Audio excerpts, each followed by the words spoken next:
Welcome to the height of the 20th century. We're men. Boys were boys. Henry Ford told the world, I'm going to build a car and put one in everybody's front yard. They said, you're crazy. You can't do that. He said, yeah, I can.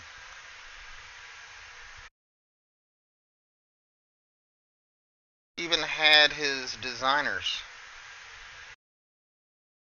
design new cameras just so they could show the world how they built cars. He didn't weld the hood shut on them as they went out the door. Because he said, I'm going to build these things so good and so cheap. I mean, you could try to make one yourself. Sure, go ahead. I'm showing you how to make one. But why would you? Why would you? That'd just be crazy. Crazy as flat earther. He showed you everything from how to cast an engine block to how to make a wheel.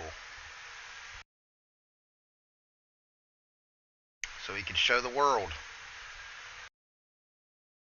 So he could show the world how to make a car. Everything. This is how you do it. And they did exactly what he said he could do, which was put a car in everybody's front yard,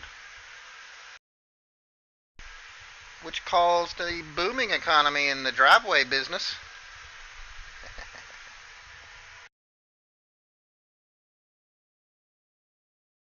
But he did show everybody how to build a car.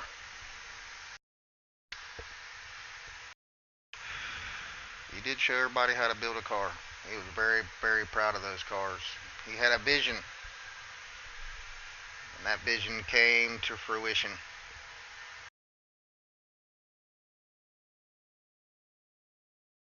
It's quite a feat. It's quite a feat of engineering that he was so proud of. He showed you everything. The equipment you needed, the manpower you needed, everything.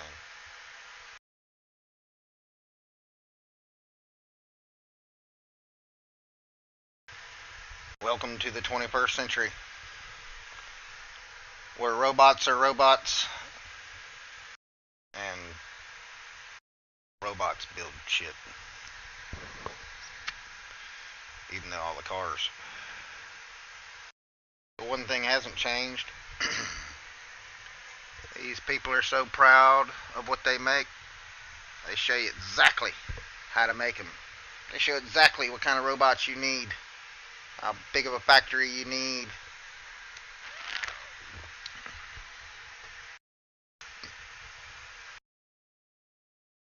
Nothing left but answers to the questions you might have had. Well, how do they make that? That is just amazing. Well, see here, we got this robot, he flips this chassis upside down. This robot here, it slaps the motor into the chassis, and they show you everything. And they still show you how to cast the new motor blocks. They show you how to print the circuit boards that are in these cars, and they still don't weld the hood shut when they go out the factory door.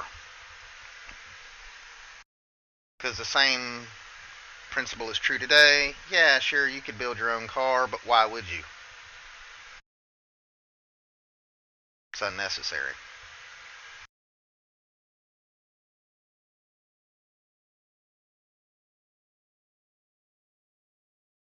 But they're willing to show you everything. They're willing to show you everything. Anything you want to know, you can find out.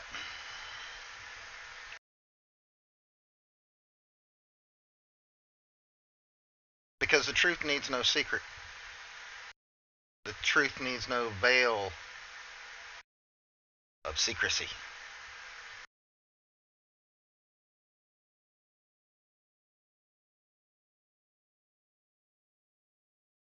And Henry Ford was right.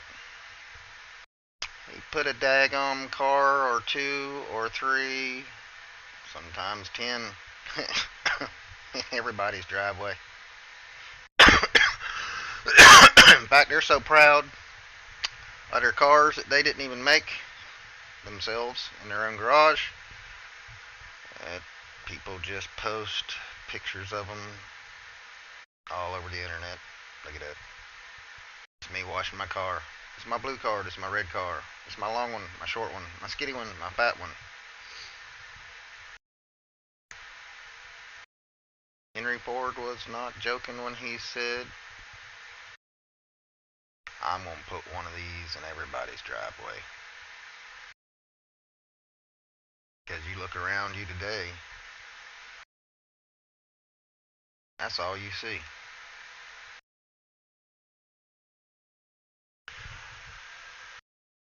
Let me introduce to you NASA's budget since 1968 and their performance records. Since 1968, NASA has spent well over $500 billion. They have launched into orbit and deep space over 57,000 satellites, probes, telescopes, and cameras. That's amazing. It's a big figure. Both of them. Huge. Huge figures. In fact, you can find a video or two of people making some of these satellites and probes. Now, I know you're probably thinking, man, this guy looks like he's fixing to walk into a room where they're performing brain surgery.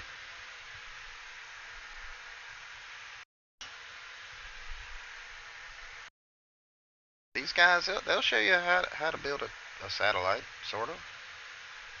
Or they'll show you how hard it is to get into the factory.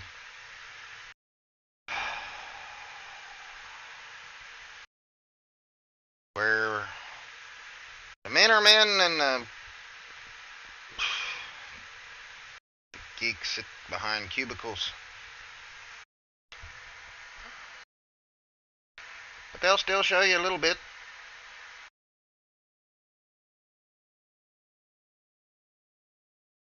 And they do a lot of talking. And them guys on the Ford factory floor, they didn't do no damn talking. They was constantly working and building and working and building and working and building.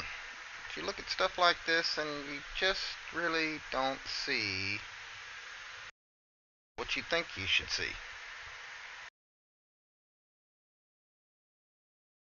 But they are proud of the satellites that they build. When NASA said they was going to put a satellite into every part of our upper atmosphere, they weren't kidding.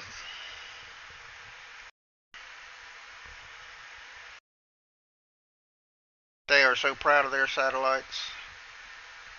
There's just tons of pictures of them.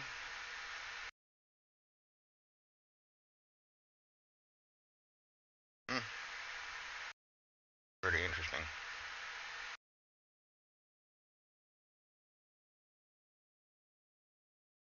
Pretty interesting.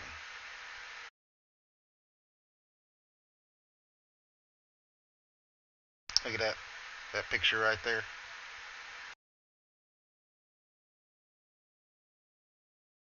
That is the amount of satellites wrapped around our Earth, this globe we're on. So if you just try to pick out one part of a satellite and say, oh, okay, well, what is that and how do they make it? Well, let's just say the solar power. You know, that's what my question was, the solar power. How do they make their solar power arrays? Well, they say they make them out of gallium arsenide and crystalline silicon. Pretty cool, right? Stuff is on the Hubble Space Telescope, the Rosetta Space Probe. all these things. Gallium arsenide and crystalline silicone. Now, mostly all satellites in upper orbit reside between 320 and 380 miles up with a temperature that ranges from 0 degrees Kelvin all the way up to 3,000 degrees Kelvin. So let's just take the solar arrays. They're made of gallium, silicon. Welcome to the periodic table. As you see over here, a solid, liquid, gas. Okay. I'm going to run this guy here all the way up to, let's just say 2,500 Kelvin. And as you see, gallium and silicon and arsenic. These are what the solar arrays are made from. And at 3,000 Kelvin, gallium turns to gas, silicon turns to liquid, arsenic turns to gas.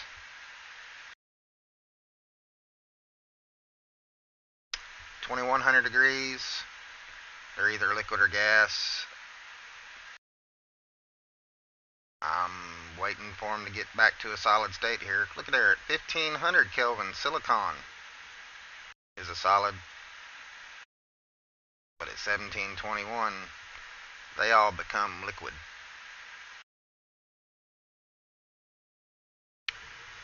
And this is why you don't want to be a satellite in orbit.